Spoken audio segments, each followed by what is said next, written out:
Our speaker this evening is Dr. Colin Osmond, currently a postdoctoral fellow at Mount St. Vincent University, and starting in July 2023, an assistant professor of history at the University of British Columbia, Okanagan. Gonna be beautiful country out there. A community engaged historian. He works with the Pictou Landing First Nation here in Nova Scotia and with Tla'amin Nation. Am I pronouncing that correctly? Okay. In Powell River. The title of Dr. Osmond's lecture this evening is Maligomish, Roman Catholicism and the Persistence of Mi'kmaq Culture.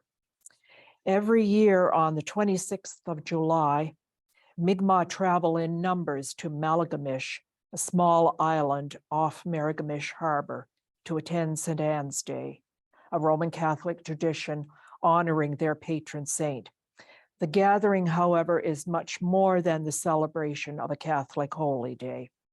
For centuries, Mi'kmaq have gathered there for a series of important political meetings and cultural events. The powerful continuity of this tradition highlights Mi'kmaq agency and cultural persistence, despite enormous colonial pressure to assimilate in the 19th and 20th centuries. Ladies and gentlemen, please welcome Colin Osmond.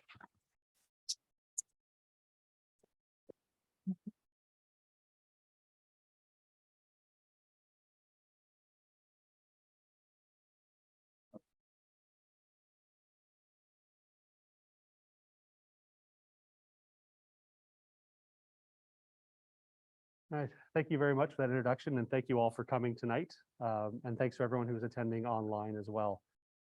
Before I get started with my presentation, I first wanted to acknowledge that we are here in unceded Mi'kmaq territory in Chibugtug, the Great Harbor. One of the things that my friend Michelle Francis Denny from Pictou Landing taught me is that when we do land acknowledgements, we should always try to incorporate something that we are doing or that we think people should do to push along reconciliation between settlers and Indigenous people. So I'm going to honor that tradition that she taught me tonight, and I'm going to recommend that everyone who hasn't read Bob Joseph's book, 21 Things About the Indian Act. You may not know about the Indian Act. This is an excellent read for anyone who wants to know more about the history of settler colonialism in Canada.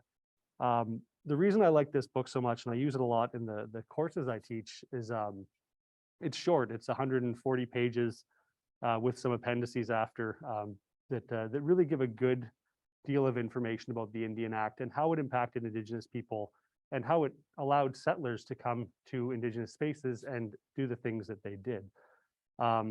It's a really accessible book. The language is really, really accessible, really great. So I highly recommend this book for anyone who wants to know more. 21 things, if you read one a day, you'd be done in less than a month. So I highly recommend that book. And I just looked it up before the presentation. The library has 15 copies. So not all in this library, but the library system here is 15 copies. So you don't even have to go buy it. You can just get one at the library. So an excellent book for anyone who's looking to do that. And I encourage anyone who has to do land acknowledgements in the future to embrace that tradition and to take on something that you think that you're doing as a person to help reconciliation. So I'll pass it on to everyone tonight. And thanks to Michelle for providing that to me.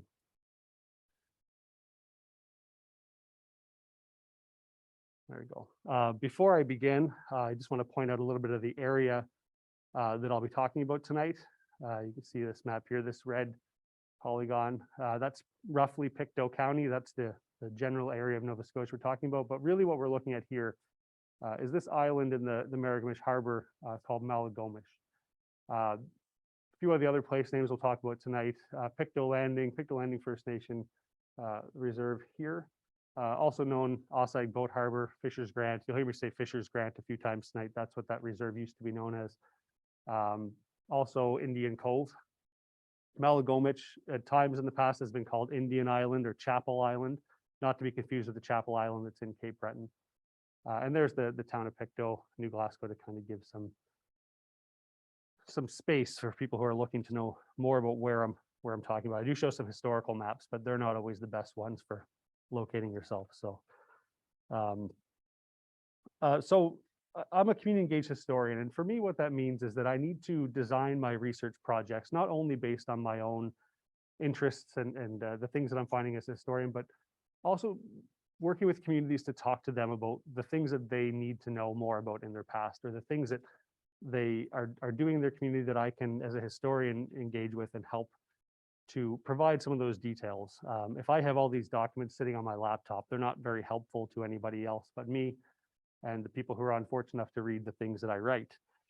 But so this research that I'm going to talk about tonight comes from one of these processes. I'm not a historian of the Roman Catholic Church. I'm not a Roman Catholic, but throughout conversations with people in Pictou Landing, one of these conversations led to discussions about the church at Maligomish needing some repairs. It's over 100 years old. The process of getting funding to do that type of work, to repair the foundation, to work on the roof, all those things, because it's a heritage historic building, you need to go through proper steps to get architects and engineers and other people in who are specially trained to do these types of things. One of the things that these applications always call for is a discussion of the history of the building, the kind of heritage of the building. So I did this research as a means to contribute to those efforts.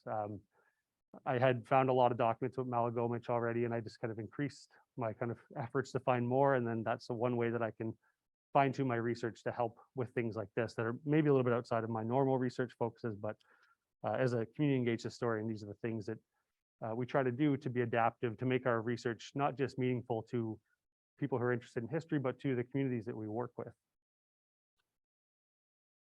Another thing that I wanted to just mention before I get in with the kind of more the history part of this, this isn't really a presentation about the Roman Catholic Church. And the reason I'm doing this at the start is because I don't really engage with the kind of problematic nature of the Roman Catholic Church and Indigenous people in Canada. And that might seem strange at first glance to people who are looking for more of that history. But the reason I chose to focus on the things that I did for this research was because when I was doing this research into Maligomish, one of the things that I found was that the Roman Catholic Church is part of that story, but really this is a Mi'kmaq story. And the Mi'kmaq history of Maligomish was pointing in different directions than just the story that the Roman Catholic Church has in its history of oppressing and converting people. And obviously with some of the things that we're finding at residential schools today, this really problematic history. But the other side of that is that, you know, when you focus too much on those things, you lose some of that Mi'kmaq agency, or you risk obscuring it. And what I wanted to focus on tonight was the Mi'kmaq's efforts to protect a space like Maligomish by adapting it to also allow for Roman Catholic traditions to take place alongside traditional Mi'kmaq political events and cultural events in the same space. So Maligomish is not just a Roman Catholic holy place, it's a Mi'kmaq place that the Mi'kmaq chose to adapt to include those traditions way back in the 17th century. So like I said, I won't focus as much on the church tonight. I'm focusing more on the Mi'kmaq story of this place.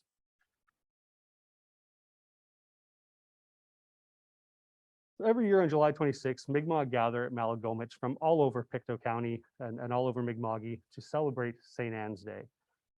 The mission lasts for several days in July, and it's an opportunity to connect with family and friends to attend the Feast of St. Anne.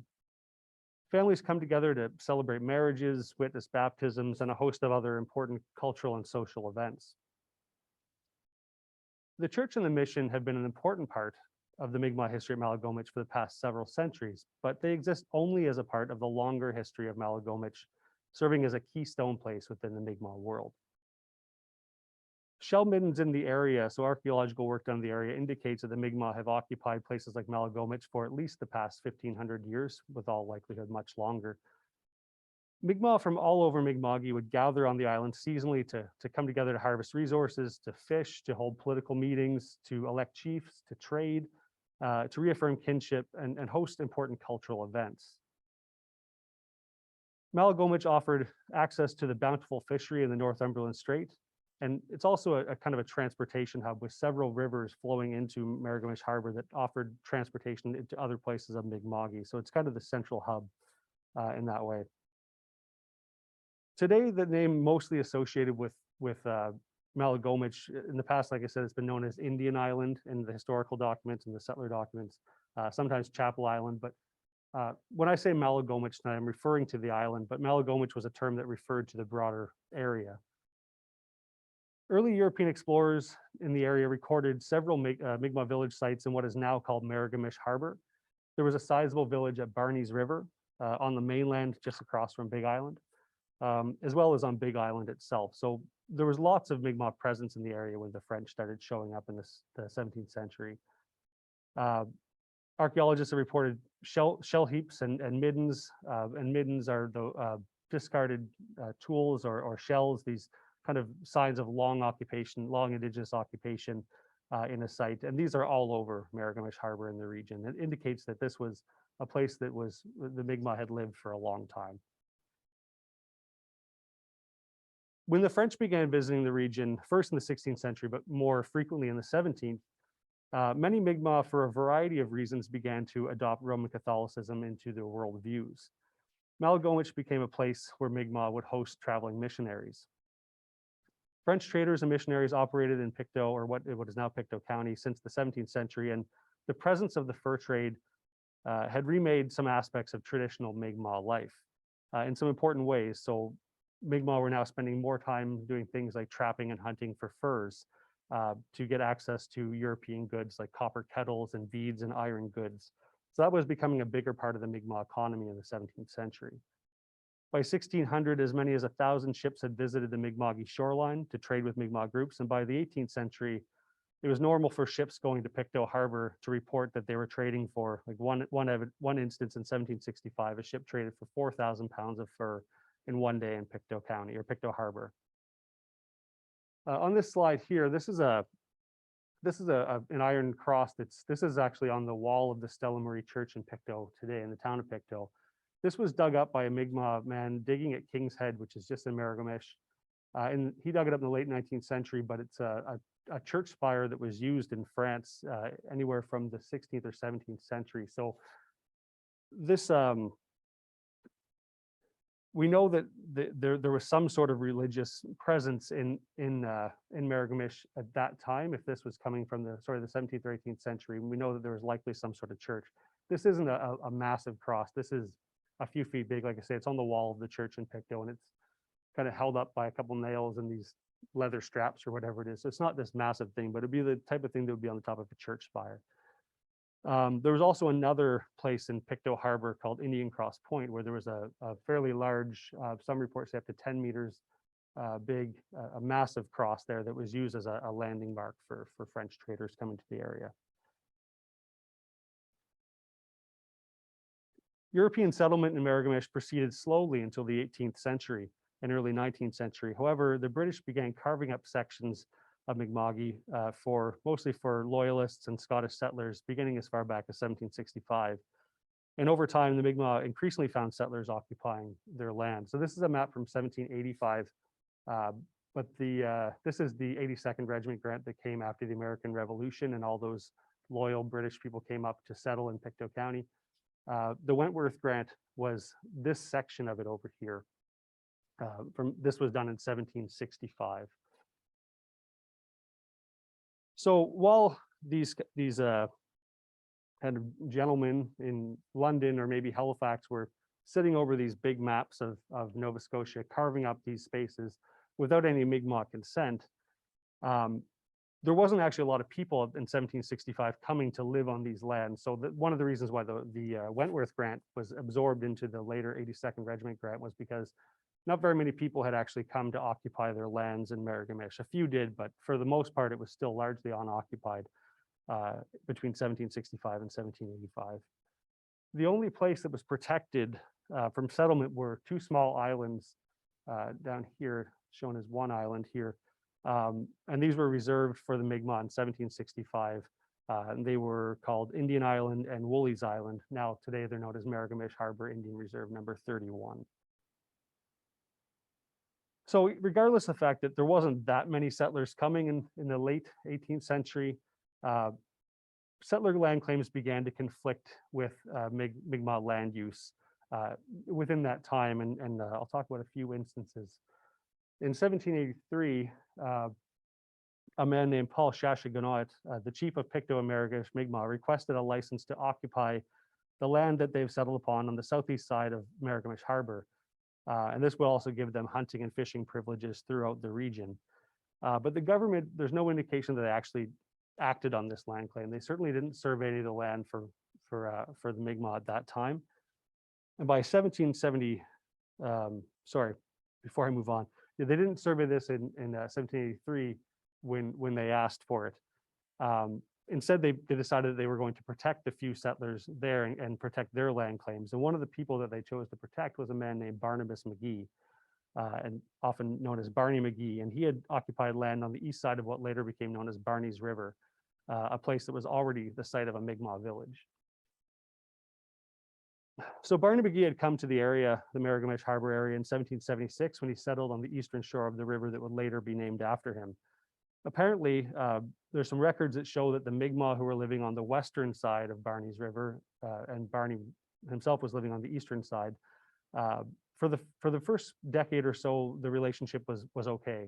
There's even a few letters that suggest that the kids from each place were playing together in the river and out on the beaches in Maligomish Harbor. So in the 1770s, it seemed like things were okay. But as more settlers started coming to the area, the relationship became more strained. So in 1784, Barney McGee complains to the government that the Mi'kmaq were clearing trees on what he called his land, and he wanted the government to enforce his claim to the space. So McGee ironically claimed that he had been there before the Mi'kmaq, and it was only after he showed up that the Mi'kmaq came and started using the land, which, as we know from the archaeological evidence, is they were there for a couple thousand years. So he was off by a little bit. But as you can see on the slide here, he noted that the Mi'kmaq claimed the land in Maligomish as their own, and he wanted the government to kick them off and recognize his land claim over theirs.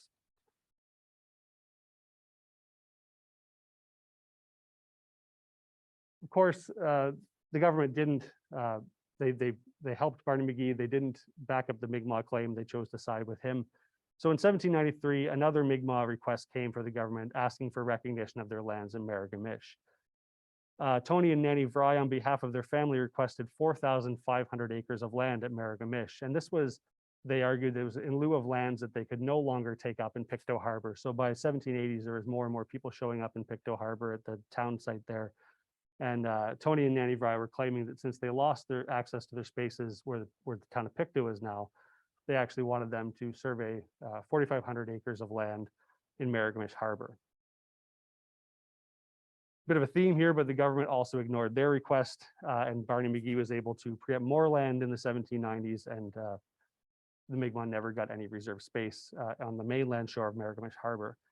And as more and more settlers came to the area, especially beginning in the 19th century, settling all around Pictou County and occupying places that had been central to the Mi'kmaq for centuries, their land access to resources and their village sites was becoming more constrained. Regardless, the Mi'kmaq continued to travel seasonally throughout their territory to access different resources in different places all over Pictou County. Only sometimes they would return to their village sites to find that all the places that they had planted crops like potatoes or lands that they had cleared had been taken up by a settler who was now living in that space. So by the mid-19th century, the Mi'kmaq in Pictou County only had Maligomish as a reserve for their exclusive use, that one island in Maligomish Harbor. Like I said, this doesn't mean that they stopped using their territory, but now they had to contend with colonial settlement. So basically what would happen throughout this time in the historical record, what we see is the Mi'kmaq never stopped moving throughout Pictou County using their land. What would happen instead was that settlers would complain to the Indian agent, to the government, and say, there's Mi'kmaq living on my land, they're cutting down my trees, they're building houses, they're planting crops. Can you come and remove them? And these letters are, after 1860, 1870, they're very common in the record. They happen frequently. So it's very clear that over that mid to late 19th century period, the Mi'kmaq are continuing to move throughout their territory and accessing resources, only now dealing with settler complaints. And really there wasn't much that the government could do. They didn't have there wasn't a big police force in Pictou County. They couldn't really police it in the ways they wanted to. So I don't have time to go into a lot of it, but what typically would happen is the government would start to once they had some reserves surveyed, they would start to buy up parcels of settler lands that were really problematic, where the Mi'kmaq were coming and accessing resources, and settlers were complaining. Rather than try to enforce the settler claim, they would buy the land from the settler and add it onto the reserve at Fisher's Grant. I'll talk a little bit about that more later, but I don't have a ton of time to go into it tonight. I do want to talk about one effort in the 1840s. The Nova Scotia government started an Indian Reserve Commission. They had an Indian commissioner, Joseph Howe, served as commissioner, later the premier of Nova Scotia. So in the 1840s, they tried to figure out the mess that they had created by not surveying reserves properly way back in the late 18th century when settlers began showing up. So Joseph Howe is tasked with going around the province, meeting with Indigenous people all over and finding out where they want reserves, how big they need them to be, and all these things. Joseph Howe often contracted this work out to other people. So in Pictou County, he didn't actually go there, but he hired a man named James Dawson to go in his stead. And James Dawson is an interesting person. He had, from all reports, he had good relationships with the Mi'kmaq. He was a merchant in Pictou who had a store where Mi'kmaq would come and sell different goods. So things like axe and pick handles, lobster traps, different wooden parts for sailing ships, storage boxes, butter churns, all these things that the Mi'kmaq were making, they could take to people like Dawson and Pictou for him to sell in his store. And these were very popular within places like Pictou. There was a big demand for Mi'kmaq made wooden goods.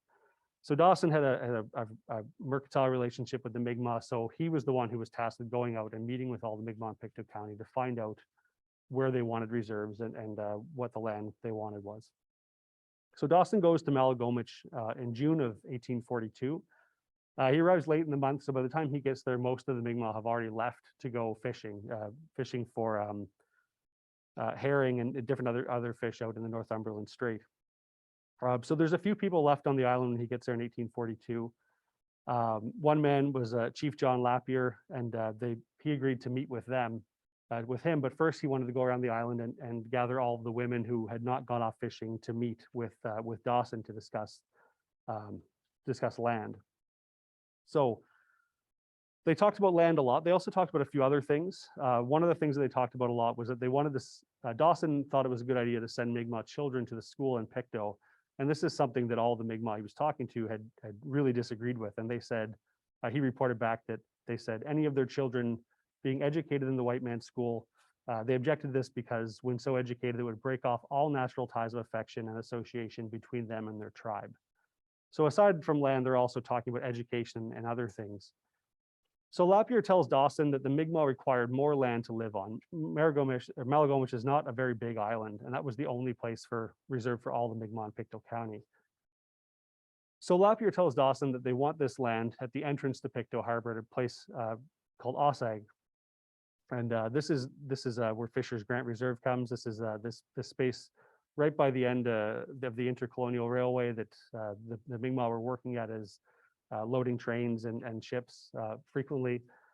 They'd also occupied this site for a long time and had conflicted with settlers throughout the 19th century. And they said this was the space that they wanted to be a reserve. It would allow them to continue finding wage labor in the area, but also to go to places like Pictou, more New Glasgow at that time, to start to continue selling their goods. So this was a central place for the Mi'kmaq historically, but also now as a new place to access a settler market.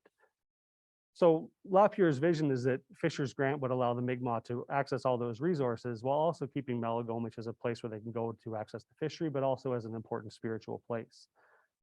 Maligomish had been sort of a refuge for the Mi'kmaq as settlers poured into Pictou County. It would remain home for some, and it would continue to host the annual mission, but it did not provide enough space for all of the Mi'kmaq in Pictou County to live on, obviously. So the Mi'kmaq continually pushed the government to recognize their land rights, but it wasn't until 1863, 20 years after the commission, and after decades of Mi'kmaq pushing the government to do so, that they finally got a 50-acre reserve at Fisher's Grant. 50 acres was still obviously very small for over 200 people when you had settlers next to the reserve who had 160 acres for their own family. So this was still not a big place, but it was a bit of a victory for the Mi'kmaq who had pushed for so long to get access to Fisher's Grant. None of the bigger claims to lands in Maligomish, those 4,500 acre reserves and all those, none of those, beside the island, none of those were recognized by the government. So many Mi'kmaq moved to the new reserve at Fisher's Grant, while others stayed at Maligomish.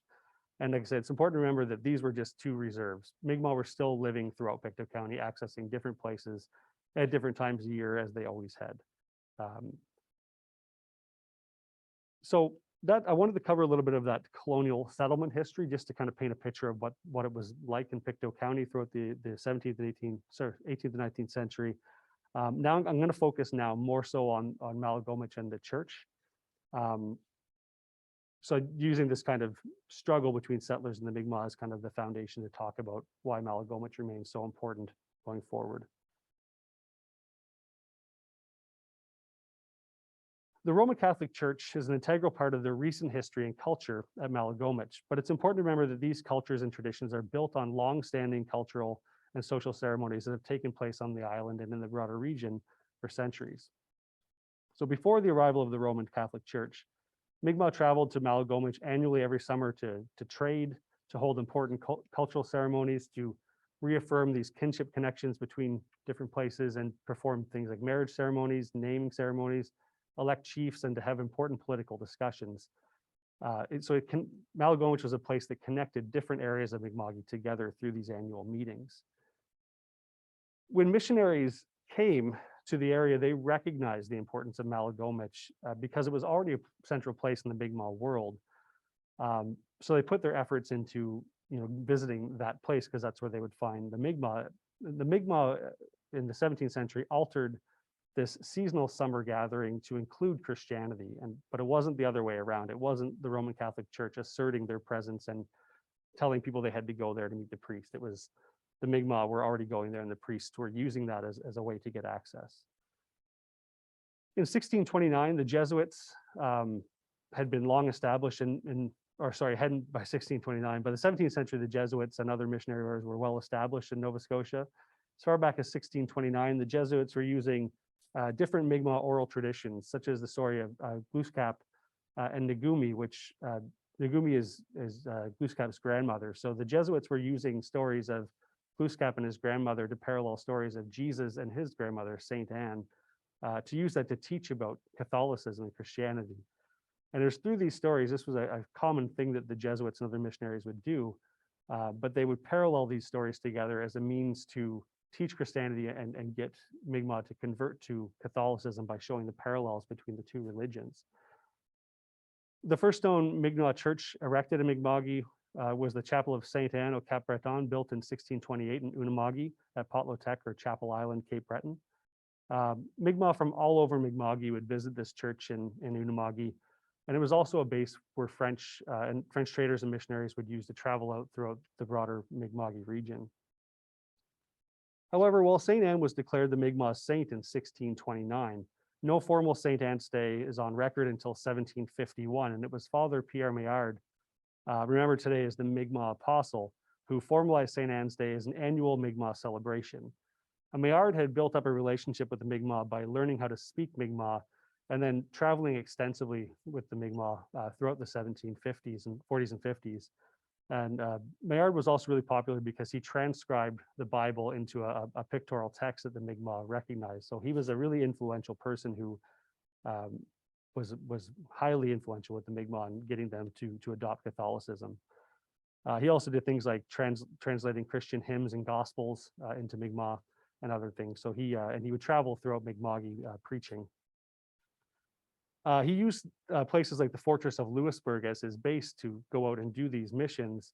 But when the French surrendered Louisbourg to the British in 1758, during the 7 Years' War, Maillard escaped and found refuge at Maligomish. This was a place that he had often visited to preach the Mi'kmaq throughout the 1750s. And he stayed in Maligomish for nearly a year before being called by the British to come to their newly built city, Halifax, where we are now, to appoint him the official representative of the Catholic Church for the Mi'kmaq and Acadians in Nova Scotia.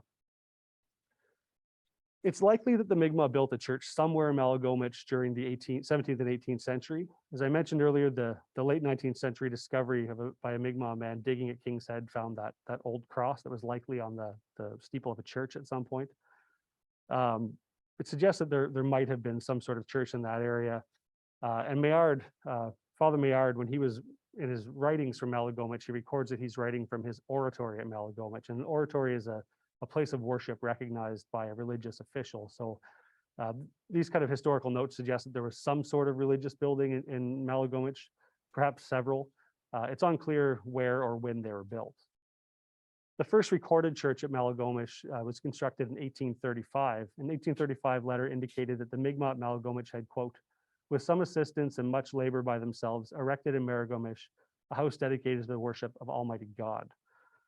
So while it's likely that the Mi'kmaq had other churches in the region before. This is the first record of a Roman Catholic church being built by the Mi'kmaq in Pictou County. Just want to return to this map quickly. By the 1870s, the Mi'kmaq in Pictou County had two reserves. One up here at Fisher's Grant, and then Maligomish, the island in Maligomish.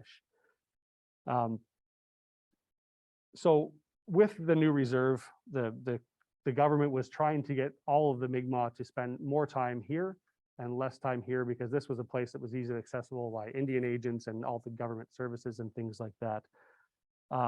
But even by the 1870s, like I said, these were just two places in Pictou County where the Mi'kmaq were living. They continued to live in different areas depending on the time of year to harvest resources.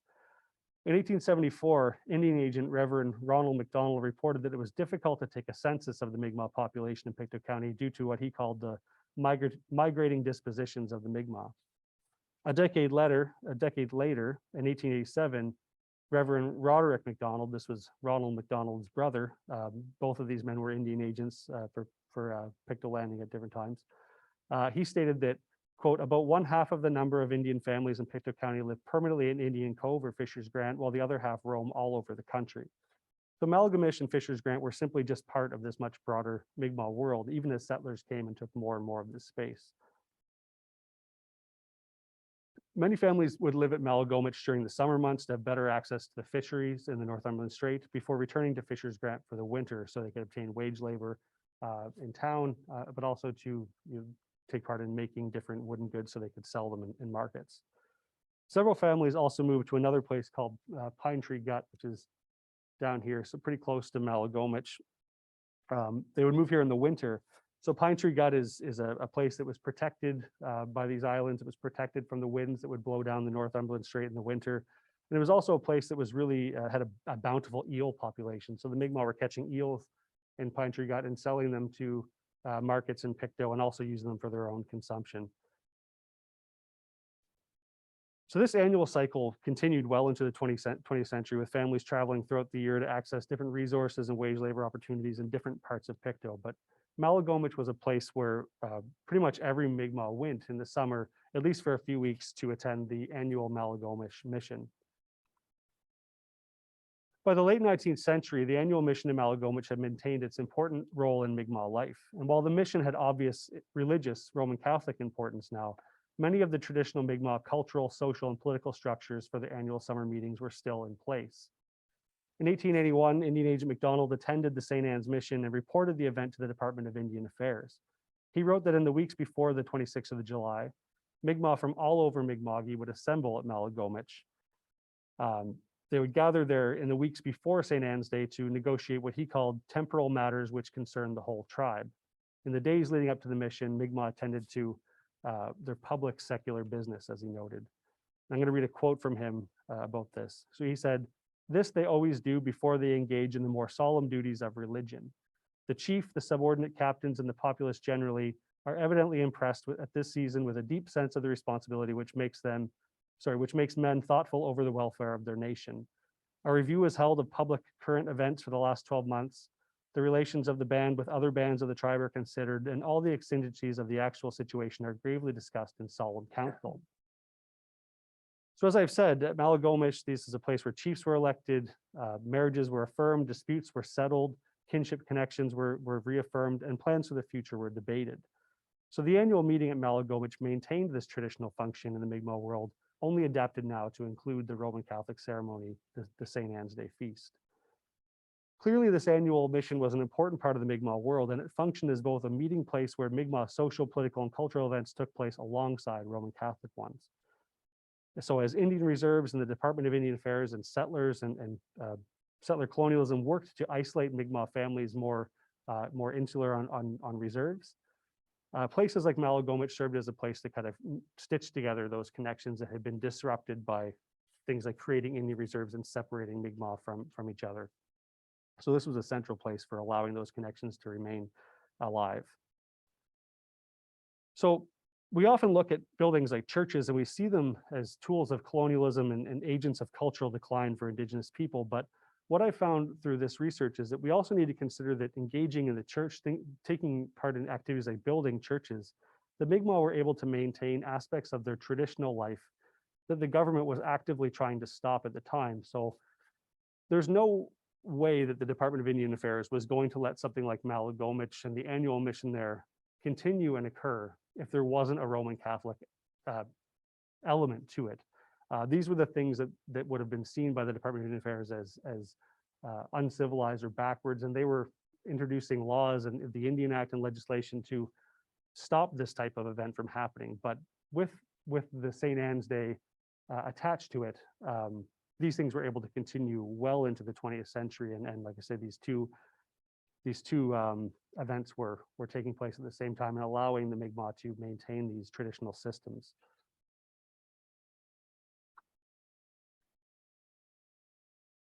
So it's if you think of things like one example that I'll make is the Department of Indian Affairs had outlawed Indigenous governance systems with the Indian Act in 1876.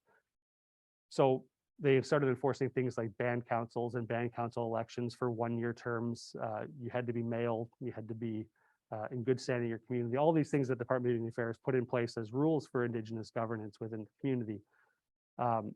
Places like Maligomish would allow for these other political systems to maintain their kind of importance in Mi'kmaq communities through this Roman Catholic festival.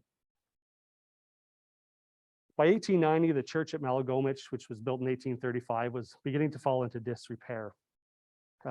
So after a half century of bracing against the damp, salty winds in the Northumberland Strait, the church was starting to show its age.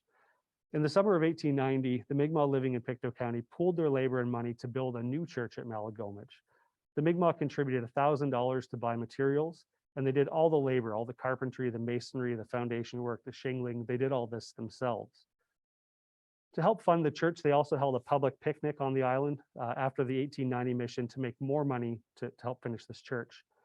On July 27th in 1890, Reverend McDonald brought a group of settlers from Pictou on a steamship. The Mi'kmaq provided a lunch, a picnic lunch, and a tour of the island alongside several other cultural events and Mi'kmaq games and dances and displays that were put on by the Mi'kmaq for a small fee or through donation. And through these efforts, they raised an additional $800 to go towards the building of their church. Mi'kmaq elders from Pictou Landing remembered that a Mi'kmaq man named John Paul, you can see John Paul, saw here on the slide, he was the one that was kind of the head of building the church in the 1890s. So Paul had spent a really fascinating life. He spent most of his life working on a traveling circus, and this was a job that he got as a young man in New Glasgow. He was, visiting the town as a young man and ended up joining the circus. Took him away from Pictou County for a long time, and then when he returned later, he wanted to build a house on Maligomish and retire there in the 1880s. So one day, Paul was chatting with the chief at the time, was likely Chief Matthew Francis from Fisher's Grant, who mentioned that the church at Maligomish was needing to be replaced. So Paul said that he could take on that project, and he began making plans to host things like the picnic, but also gathering volunteer labor and materials to start building the church. By the end of the summer of 1890, the Mi'kmaq had finished the exterior of the church, and they also had built a glebe house, which was a residence for a visiting priest, with the lumber that they had salvaged from the original church. However, the Mi'kmaq had run out of funds, and they only had enough money to build the outside of the church. They couldn't finish the interior. Over the next few years, Indian Agent McDonald wrote countless letters on behalf of the Mi'kmaq to the Department of Indian Affairs, requesting funding to help finish the building of the interior of the church. The department, however, they consistently denied the funds to the Mi'kmaq, and they were concerned that if they did give the Mi'kmaq in Pictou County the money to finish their church, that would set a precedent, and then all Mi'kmaq communities would start wanting the government to build churches in their community. But this is a bit hypocritical, though, because they had just paid for the reconstruction of the mission church at Potlotac and Cape Breton. So Over time, they were denying their responsibility to fund the church, but the Indian agent was pretty persistent in passing on those Mi'kmaq concerns and saying, we want to finish this building. Sadly, though, the finishing of the interior of the church soon became a moot point. In January 19th, 1895, a winter storm ripped the church from its foundation and destroyed the building. And Indian agent MacDonald said, their new and neat chapel on Indian Island, Maligomish, was on the site of Saturday, 19th of January, demolished by a hurricane, lifting it bodily off its foundation a distance of 50 feet and scattering the debris further some 150 feet more. The Mi'kmaq were devastated by the loss of their church that they just built, and they worried that they would not be able to rebuild the church in time for their mission that summer. But using the salvageable lumber from the ruins, the Mi'kmaq erected a temporary chapel that allowed them to hold the 1895 mission. But they needed a new church. So MacDonald again starts pleading. So MacDonald, he's the Indian agent. He's also the Roman Catholic Church in Pictou County, or Roman Catholic priest in Pictou County. He's pleading with the Department of Indian Affairs to give them money to do this. And he does it, he pleads for a few years, or I guess a year and a half. And in 1896, the Canadian Parliament, through a special fund, gives $2,000 to rebuild the church at Maligomish. And this was exciting news for the Mi'kmaq, but they hadn't been sitting around idly waiting for these funds. In the wake of the destruction of the church, they had begun to raise money by holding picnics and other things again, much like they had in previous years. And they also began gathering up the materials, rebuilding the stone foundation, and starting to rebuild the church before they actually had the money. With these new funds, MacDonald hired an architect to draw up plans, but much of the work would be completed by Mi'kmaq hands. $2,000 was a very tight budget. That's what had built the exterior of the first church, and they wanted to build the whole thing for $2,000 this time. So the Mi'kmaq were committed to the project, and they agreed to provide all their labor for free, and they also agreed to provide horses and feed for hauling the materials up to the island to do this. So this was a testament not only to the importance of the church, but to the importance of Maligomish as this annual mission for the Mi'kmaq. By early June 1897, the exterior of the church and the floors were finished. Amazingly, the Mi'kmaq had managed to have their new church ready in time for the 1897 mission. The new church welcomed Mi'kmaq from all over Mi'kma'ki, but especially Pictou County, every year to attend the mission and to attend a series of important political and social events and discussions that were held before. In the early 20th century, Mi'kmaq from as far away as Cape Breton and Millbrook would board the intercolonial railway and begin their trek to Maligomish. Some would get off at Egerton, meeting friends and kin from Fisher's Grant before piling onto boats at Quarry Island to cross the Northumberland to Maligomish. Others would actually walk from Fisher's Grant to Quarry Island, stopping at friendly settlers' houses along the way for quick rest and refreshment. So this was, if anyone's familiar with the area, Fisher's Grant to Quarry Island is not a short walk. It would take quite a while. I've never done it, but it's kind of a long drive, so really long walk. But every year that they were doing this, there would be people along the way who would offer to, feed them and give them water or drinks or whatever on the way. So this annual tradition of traveling to Maligomish was a part of the kind of fabric of the community, not just the Indigenous one. So people would make this trek every year, it's still currently happening, but they would do this throughout the 20th century, putting on their best clothes and heading for the island that had been a keystone in the Mi'kmaq social and political world for many generations. The annual St. Anne's mission centers around the Feast of St. Anne on July 26, but the mission, like I've said tonight, is much more than a Catholic event. Despite pressure from the Roman Catholic missionaries over the last several centuries, for much of the 20th century, the mission retained its function within the Mi'kmaq social and cultural political world. Mi'kmaq elder Sadie Francis remembered attending Maligomish as a child in the 1940s, and she reflected on how in the days leading up to St. Anne's Day, before the priest would arrive, they would gather all the children and the elders together at Maligomish and sit around the sacred fire. And I'm going to read a quote from her. She said, "We stayed up all night with the elders, and that's how we were taught different things and responsibilities, like raising the family and the whole shebang about parenthood and everything else. There was no such thing as pens and papers to jot it down. Everything had to be stored, and that's how our elders came into action." Another elder from Pictou Landing also remembered the sacred fire taking place at Maligomish, and she recalled there was a fire and a bunch of older men with a few young men too, and they would all be sitting around the fire and they were talking, taking turns talking. I remember one guy talking and his hands were just going like this, and she was gesturing her hands up when he was talking. And then the next one would talk, and the next one, and the next one, all the way around the circle. And they had a pipe, and every time somebody would talk, they would pass the pipe. I remember that pipe. So up until the mid-20th century, the annual mission at Maligomish was both about performing an ancient Mi'kmaq social and political custom as it was about witnessing St. Anne's Day.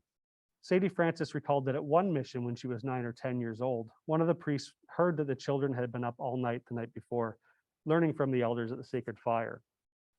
The priest, upon learning that these sessions had taken place, he singled out Francis's great-grandmother and angrily scolded her for teaching the children about Mi'kmaq culture.